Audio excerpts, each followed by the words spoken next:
Richie, Hilda, and Katrinka. Why, they had scarcely known any other thought then. The race! The race! It will come off on the 20th. These three girls were friends. Though of nearly the same age, talent, and station, they were as different as girls could be. Hilda Van Glick, you already know, a warm-hearted, noble girl of 14. Ricky Corbs was beautiful to look upon, far more sparkling and pretty than Hilda, but not half so bright and sunny within. Clouds of pride, of discontent and envy had already gathered in her heart, and were growing bigger and darker every day. Of course, these often relieved themselves very much after the manner of other clouds, for who saw the storms and weeping? Only her maid, or her mother, or father, and little brother, those who loved her better than all. Like other clouds, too, hers often took queer shapes, and what was really but mist and vapory fancy assumed the appearance of monstrous wrongs and mountains of difficulty. To her mind, the poor peasant girl Gretel was not even a human being, a gaudy creature like herself. She was only something that meant poverty, rags, and dirt, such as Gretel had no right to feel, to hope. Above all, they should never cross the paths of their betters. That is, not in a disagreeable way. They could toil and labor for them at a respectful distance, even admire them, if they would do it humbly, but nothing more. If they rebel, put them down. If they suffer, don't trouble me about it, was Richie's secret motto. And yet how witty she was, how tastefully she dressed, how charmingly she sang, how much feeling she displayed for pet kittens and rabbits, and how completely she could bewitch sensible, honest-minded lads like Lambert van Molen and Ludwig van Holp.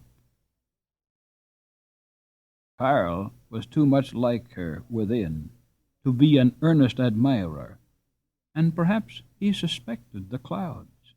He being deep and surly, and always uncomfortably in earnest, of course, preferred the lively Katrinka, whose nature was made of 100 tinkling bells. She was a coquette in her infancy, a coquette in her childhood, and now a coquette in her school days. Without a thought of harm, she coquetted with her studies, her duties, even her little troubles. They shouldn't know when they bothered her, not they. She coquetted with her mother, her pet lamb, her baby brother, even with her own golden curls, tossing them back as if she despised them. Everyone liked her, but who could love her? She was never in earnest. A pleasant face, a pleasant heart, a pleasant manner, these only satisfy for an hour. Poor, happy Katrinka, such as she, tinkle so merrily through their early days, but life is so apt to coquette them in turn, to put all their sweet bells out of tune, or to silence them one by one. How different were the homes of these three girls from the tumbling old cottage where Gretel dwelt. Ricky lived in a beautiful house near Amsterdam, where the carved sideboards were laden with services of silver and gold, where silken tapestries hung in folds from ceiling to floor. Hilda's father owned the largest mansion in Broek. Its glittering roof of polished tiles and its boarded front, painted in 6 different colors, was the admiration of the neighborhood. Katrinka's home, not a mile distant, was the finest of Dutch country seats. The garden was so stiffly laid out in little paths and patches that the birds might have mistaken it for a great Chinese puzzle with all the pieces spread out ready for use. But in summer it was beautiful. The flowers made the best of their stiff quarters, and when the gardener was not watching, glowed and bent and twined about each other in the prettiest way imaginable. Such a tulip bed! Why, the queens of the fairies would never care for a grander city in which to hold a court. But Katrinka preferred the bed of pink and white hyacinths. She loved their freshness and fragrance, and the light-hearted way in which their bell-shaped blossoms swung in the breeze. Karl was both right and wrong when he said that Katrinka and Ritchie were furious at the very idea of the peasant Gretel joining the race.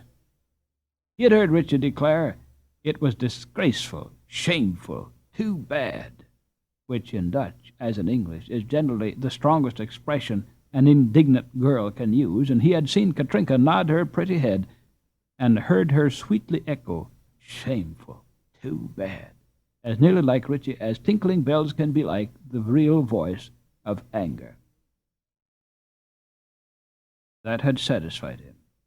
He never suspected that had Hilda, not Ritchie, first talked with Katrinka upon the subject, the bells would have jingled as willing an echo.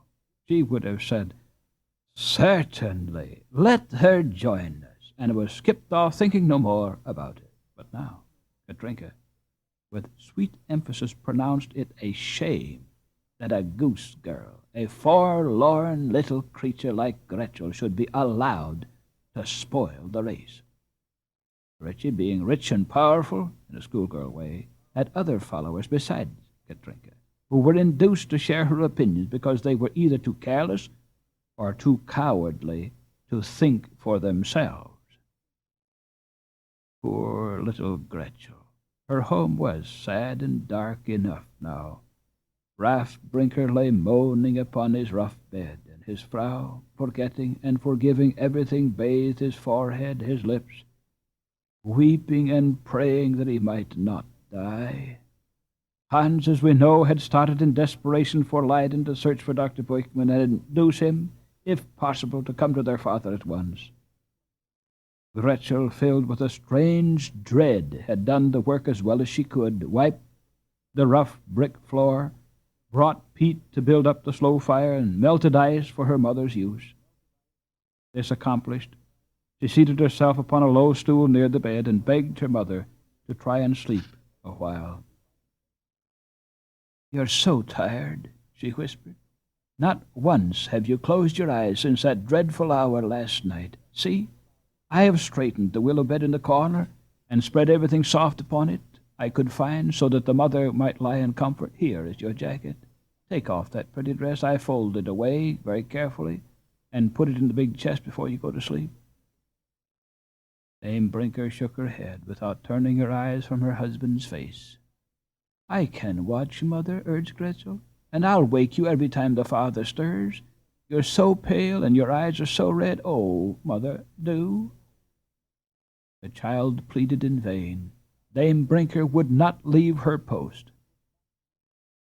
Gretel looked at her in troubled silence, wondering whether it were very wicked to care more for one parent than for another, and sure, yes, quite sure, that she dreaded her father, while she clung to her mother with a love that was almost idolatry. Hans loves the father so well, she thought. Why cannot I? Yet I could not help crying when I saw his hand bleed last month, that day, when he snatched the knife. And now, when he moans, how I ache all over. Perhaps I love him after all, and God will see that I'm not such a bad, wicked girl as I thought. Yes, I love the poor father almost as Hans does, not quite. For Hans is strong and does not fear him. Oh, will that moaning go on forever and ever? Poor mother, how patient she is. She never pouts, as I do, about the money that went so strangely. If he only could, just for one instant, open his eyes and look at us as Hans does, and tell us where mother's guilders went, I would not care for the rest. Yes, I would care. I don't want the poor father to die, to be all blue and cold like Annie Bowman's little sister. I know I don't. Dear God, I don't want father to die. Her thoughts merged into a prayer. When it ended, the poor child scarcely knew.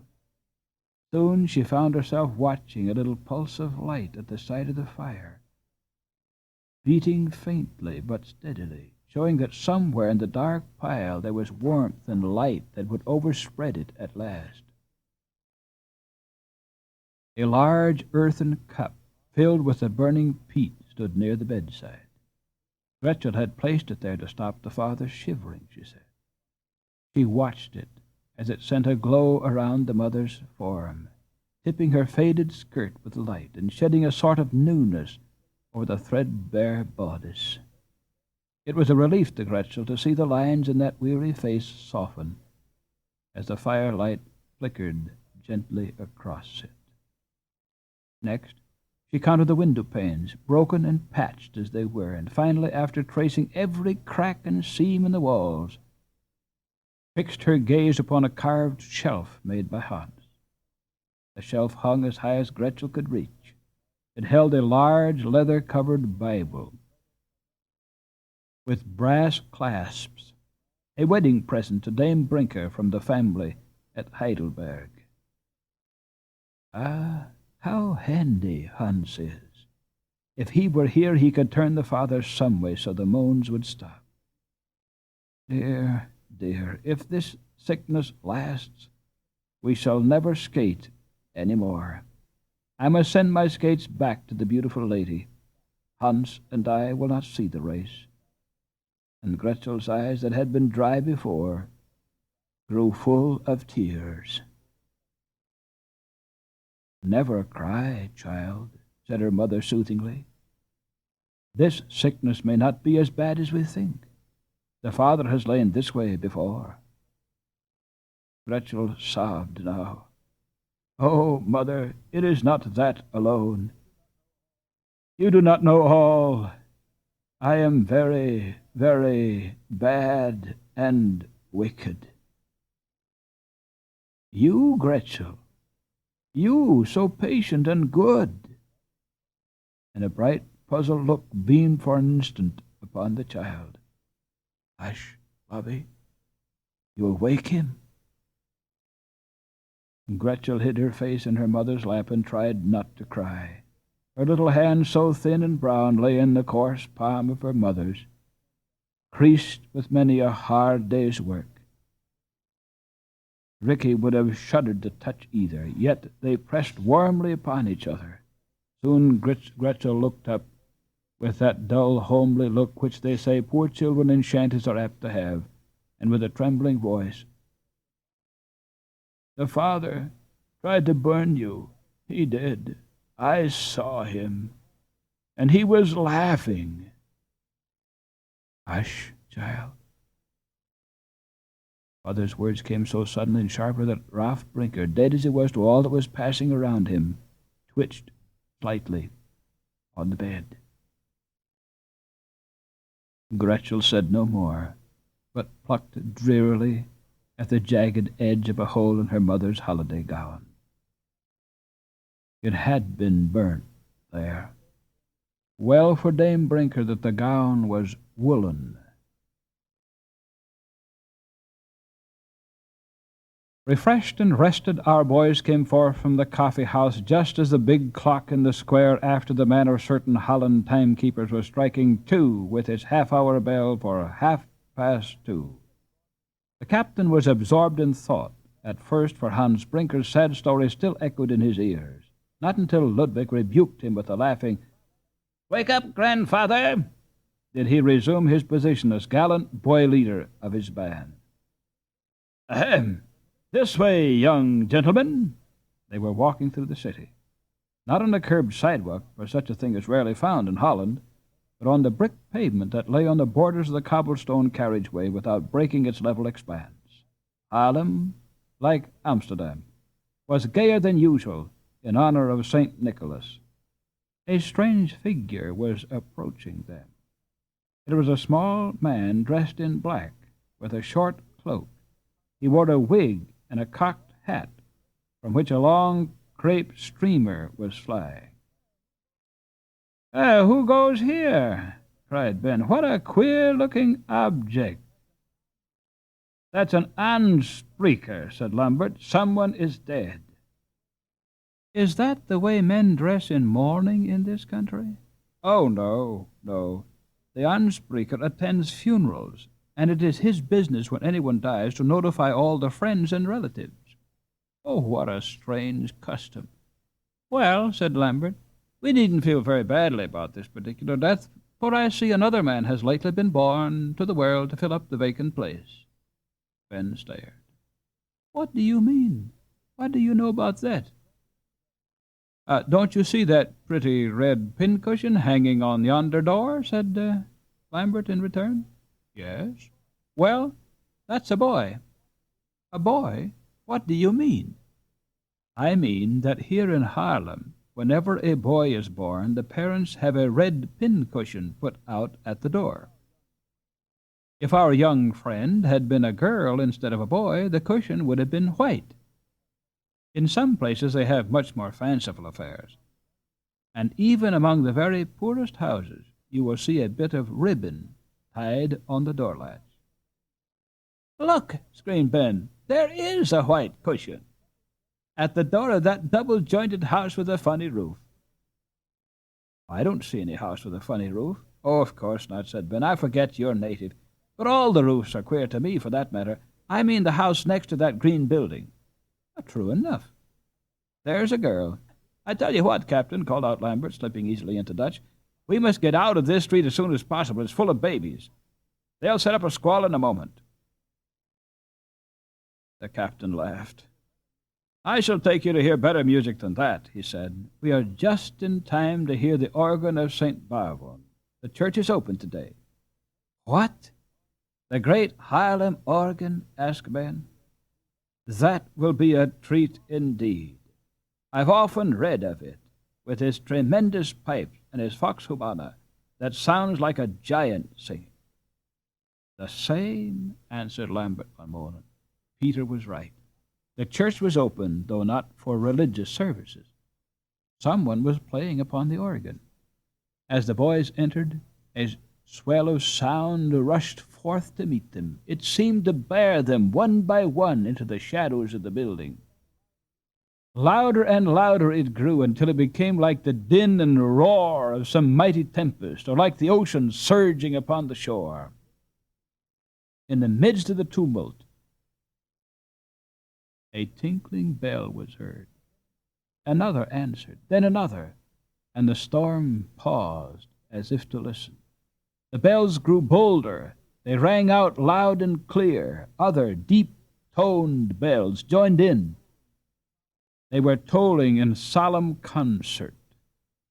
Ding, dong, ding, dong. The storm broke forth again with redoubled fury, gathering its distant thunder. The boys looked at each other but did not speak. It was growing serious. What was that? Who screamed? What screamed? That terrible musical scream. Was it man or demon? Or was it some monster shut up behind that brass-carved frame? Behind those great silver columns, some despairing monster, begging, screaming for freedom. It was a vox humana. At last an answer came, soft, tender, loving, like a mother's song. The storm grew silent.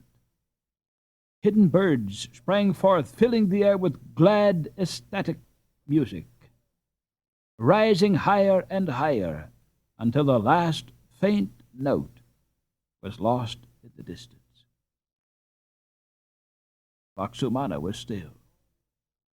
But in the glorious hymn of thanksgiving that now rose, one could almost hear the throbbing of a human heart.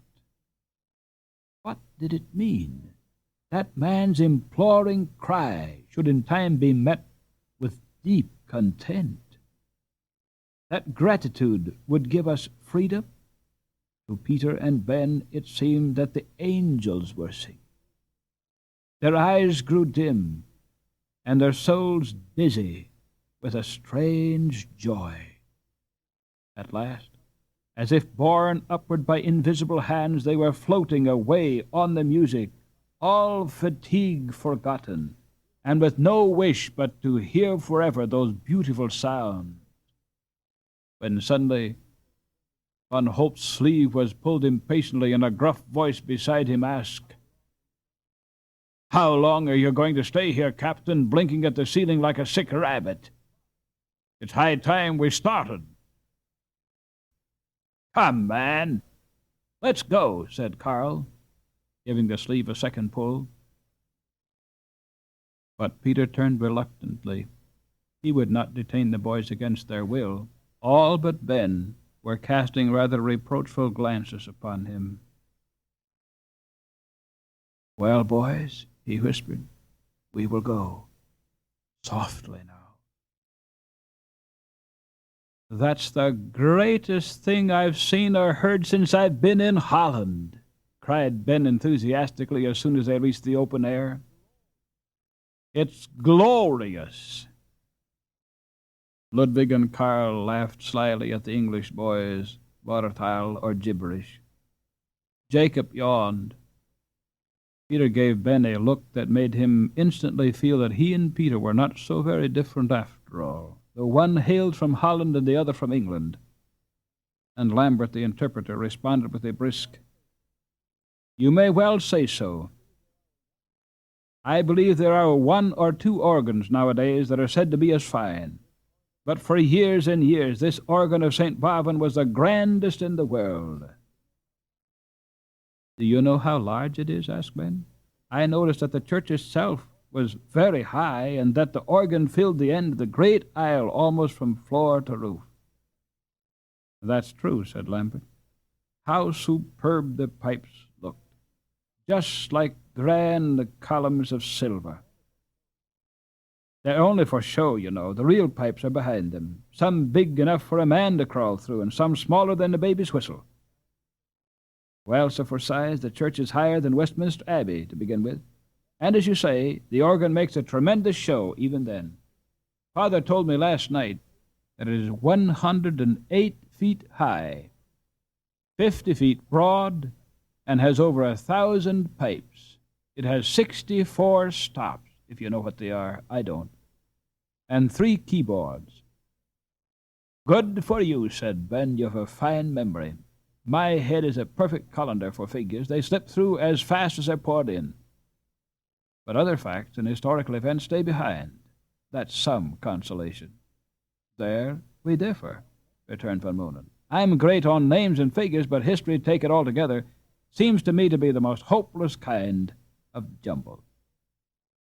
Meantime, Carl and Ludwig were having a discussion concerning some square wooden monuments that they had observed in the interior of the church.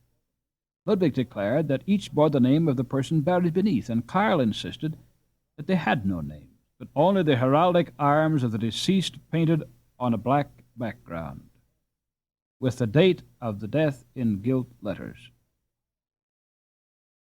"I ought to know," said Carl, "for I walked across to the east side to look at the cannonball which Mother told me was embedded there. It was fired into the church in the year 1500 and something by those rascally Spaniards while services were going on. There it was in the wall, sure enough, and while I was walking back I noticed the monuments. I tell you, they haven't a sign of a name upon them." "Ask Peter," said Ludwig, only half convinced. "Carl is right," replied Peter, who, though conversing with Jacob, had overheard their dispute. "Well, Jacob, as I was saying, Handel, the great composer, chanced to visit Haarlem, and, of course, he at once hunted up this famous organ. He gained admittance and was playing upon it with all his might when the regular organist chanced to enter the building. The man was awestruck. He was a good player himself, but he had never heard such music before.